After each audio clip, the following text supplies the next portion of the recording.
Afficheur multiplexé, afficheur matrice à LED. 2, 3. Afficheur multiplexé. Supposons que nous voulions afficher un nombre à 4 chiffres. Par la méthode précédente, il nous faudra 4 afficheurs, 4 décodeurs, 28 résistances de liaison, soit 29 liaisons sur l'ensemble des afficheurs. Ce montage est représenté figure 40. Pour afficher 12 chiffres, ce qui n'est pas rare sur une calculatrice, il faudrait 85 fils de liaison et 12 circuits de décodage binaire, 7 segments. Afin de simplifier le câblage, il existe des afficheurs à plusieurs chiffres dits multiplexés. La figure 41 représente le schéma interne d'un afficheur multiplexé. Le principe de ces afficheurs est très simple. Les diodes LED ont un temps de réponse très court et de toute façon plus court que celui de l'œil humain. La persistance rétinienne de l'œil ne permet pas de percevoir le scintillement d'une lampe dont la période de récurrence est inférieure à 20 millisecondes, valeur indicative pour un rapport cyclique de 1. Il suffit donc d'envoyer successivement sur les lignes bus A, B, C, D, E, F, G, les codes correspondant aux chiffres à afficher et ce de manière cyclique, unités, dizaines, centaines, milliers, unités, dizaines, centaines, milliers, unités. Et ainsi de suite. On appelle ligne bus un ensemble de conducteurs permettant de distribuer simultanément l'information à plusieurs circuits. Il sera bien évidemment nécessaire de sélectionner simultanément la note de l'afficheur concerné afin que le chiffre n'apparaisse que sur la décade et seulement la décade concernée, unité, dizaine. La distribution de signaux est réalisée au moyen d'un commutateur électronique que nous appellerons multiplexeur et qui sera examiné ultérieurement, c'est pourquoi il est schématisé par un contact dans la figure 42. Il existe des décodeurs spécialisés pour circuits afficheurs multiplexés. La figure 43 montre l'utilisation d'un tel décodeur.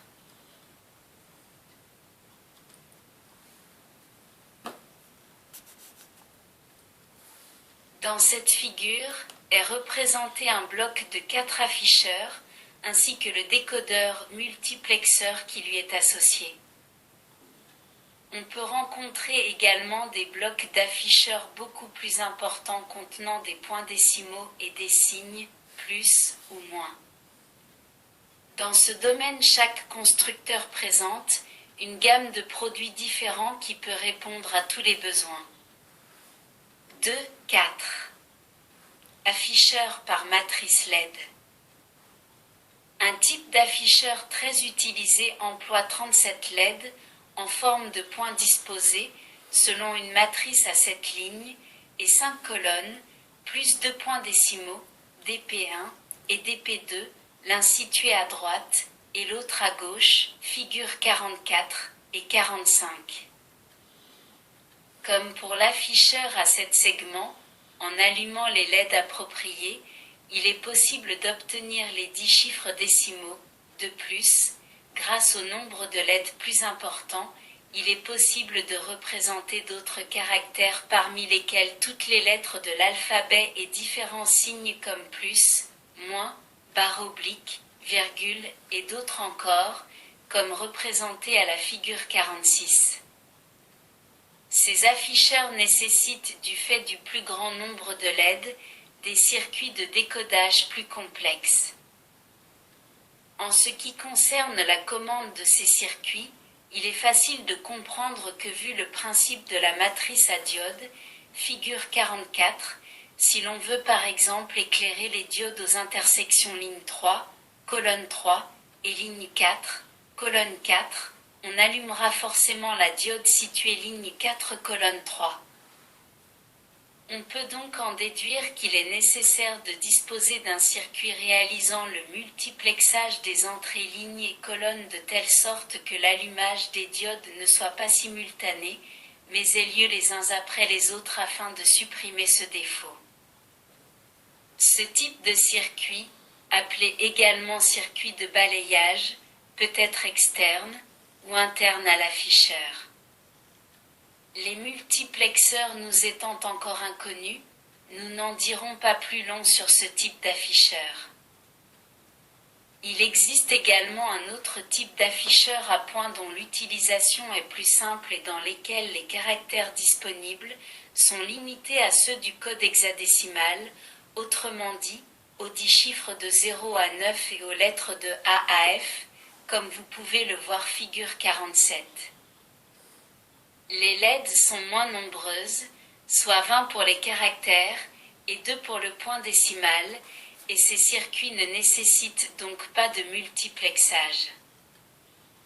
Dans la figure 48, vous pouvez voir comment sont disposés les diodes LED et les circuits de mémoire, latch, de décodage et de pilotage, incorporés dans le même boîtier que les LED. Le décodeur. La caractéristique la plus importante de ce décodeur est le fait que celui-ci soit inclus dans le boîtier, ce qui permet d'envoyer directement le nombre binaire fourni par le compteur sur l'afficheur. Circuit latch à 4 bits. Il sert à emmagasiner et à afficher au moment souhaité le nombre binaire fourni.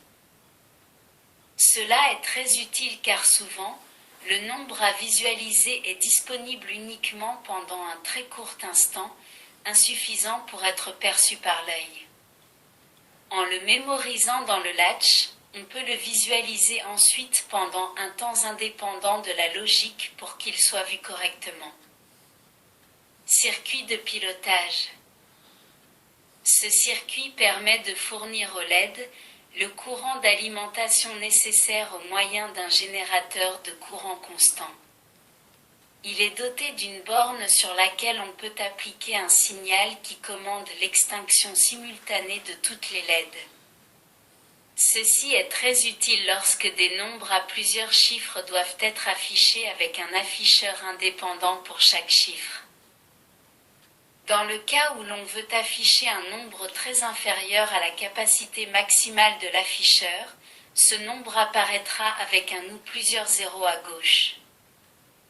Par exemple, avec 4 afficheurs, le nombre hexadécimal que l'on peut afficher sera FFFF.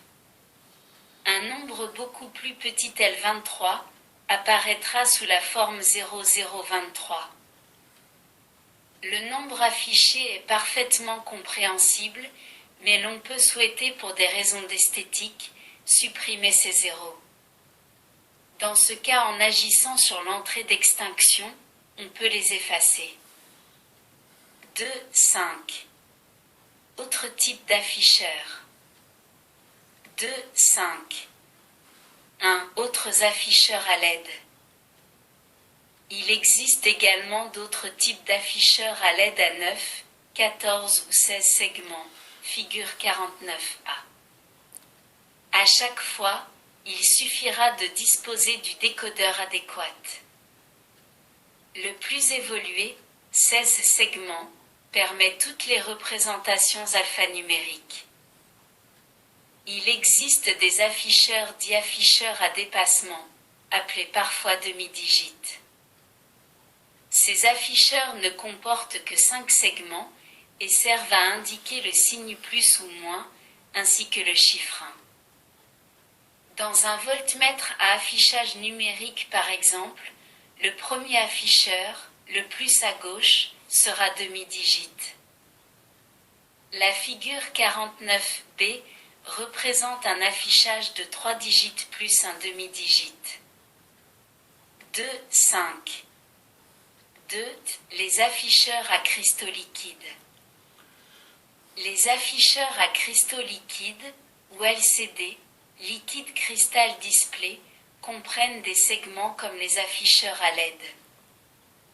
A. Physique des cristaux liquides. Certains corps, bien que liquides, possèdent une structure proche de celle des cristaux solides. Ils sont caractérisés par un alignement spécifique de leurs molécules. On distingue 3 types de structures. L'état smectique. Les molécules se répartissent en couches qui s'empilent régulièrement les unes sur les autres.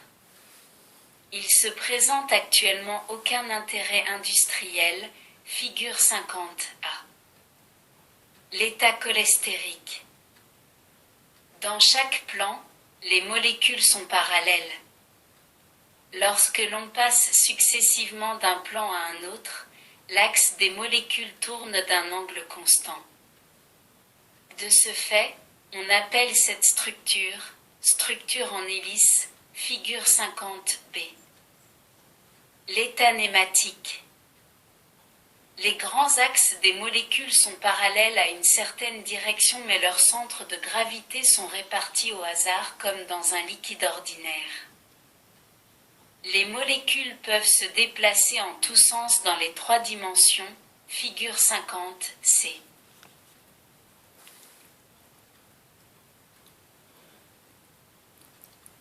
Merci de votre écoute. À bientôt.